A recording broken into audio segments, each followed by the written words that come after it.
The wind sweeps across the endless sands of southern Peru. Each gust carries the memory of civilizations long vanished. These are the Nazca Lines messages written on the desert floor thousands of years ago.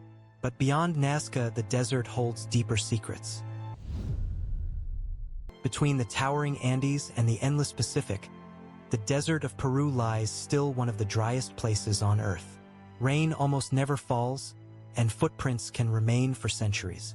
Across 500 square kilometers, hundreds of designs stretch across the desert, straight lines, trapezoids, spirals, and figures so immense that only from the air can their true form be seen. The first explorers thought they were ancient roads, and even now, scholars argue, theorize, and wonder how could a people without airplanes or satellites draw with such accuracy across miles of barren land. But new discoveries reveal something far more astonishing. Nazca is not alone. Across valleys, hills, and forgotten plateaus, other geoglyphs wait, older than Nazca, drawn by cultures that came before.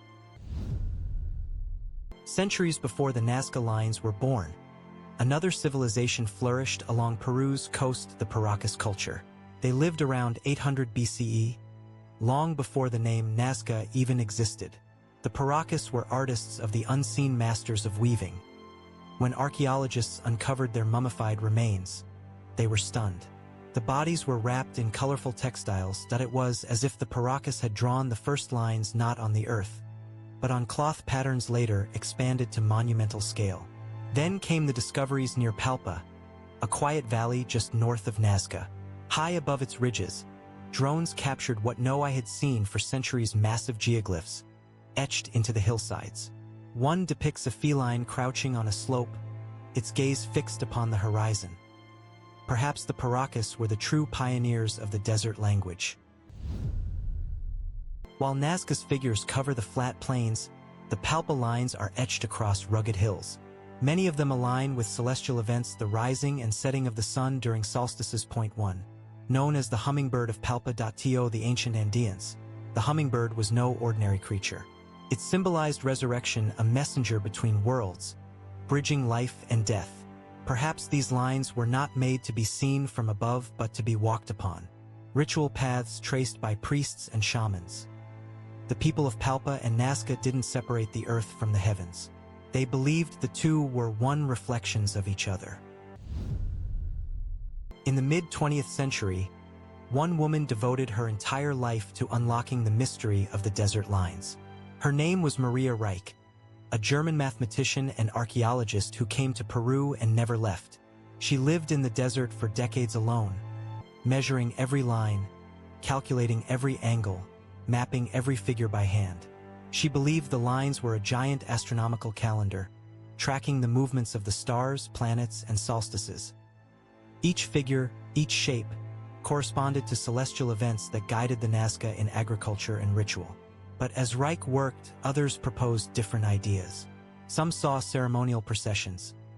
Still, what everyone agreed upon was this: the builders of these lines possessed mathematical genius, creating perfectly proportioned figures on a scale no other ancient culture achieved. Beyond the famous figures lies a vast expanse known as Pampas de Jumana. For decades, it seemed empty, but recent LiDAR scans revealed something extraordinary. Hundreds of unseen geoglyphs emerged from the dust, humanoid shapes and geometric grids unlike anything found before. One formation, now called the ladder to the sky. These new findings suggest that the lines were part of a larger sacred network connecting astronomy, water, and ritual in a grand design.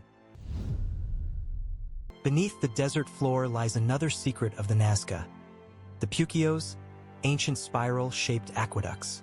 Viewed from above, they resemble vortexes. These structures channeled underground water into the arid plains. Some of the desert lines align directly with these puquios. The Nazca did not separate science from spirituality, both were expressions of survival. By carving into the land, they honored the gods and sustained their people. In the myths of the Andes, there is a god named Viracocha, the great creator, who emerged from the sea and brought light to the barren world. Some Nazca figures, with their radiant heads and outstretched arms, seem to resemble him. Were these carvings tributes to divine beings or invitations for them to return? Others believe these figures represent shamans in trance, their spirits soaring beyond the earth, communicating with forces of nature and sky. The lines, then, are not messages to the gods, but pathways for human souls, a way to walk between worlds. In the silence of the desert, every step becomes a prayer. Archaeologists once thought the Nazca were isolated, a lone culture born and vanished in the desert. But evidence now reveals a much older, interconnected world. From Paracas in the north to the Wari in the highlands, similar patterns, symbols, and spiritual concepts appear. The Nazca were not alone, they were inheritors of a sacred language passed down for centuries.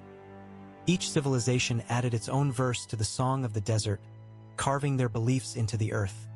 And though their names fade, the lines remain timeless, undying, immortal. When the night falls, the sky above Nazca mirrors the patterns below. Stars shimmer like the lines etched into the sand, constellations above and constellations below, reflecting each other in perfect harmony. Some believe the lines were offerings to celestial gods watching from above. Others see them as records, ancient messages to the future, left for us to rediscover. The desert remembers what we forget. Wind may shift the sands, but it never erases the intent. Each new discovery, every newly revealed geoglyph feels like the earth itself speaking again. Thousands of years have passed, and yet, the lines endure. They have survived earthquakes, droughts, and centuries of mystery. They are more than history, they are the echo of human devotion carved into the bones of the world. Perhaps the people who made them never meant for them to be understood. Perhaps they wanted only to remind us that even in silence, the earth can speak. The desert lines of Peru are not mere art. They are memory, faith, and purpose, written not in ink, but in dust and eternity. As the sun sets over Nazca, the desert glows in gold and shadow. From above, the lines shine, once more, ancient voices rising through the sand, whispering across time. We were here, we spoke to the stars, and the earth remembered.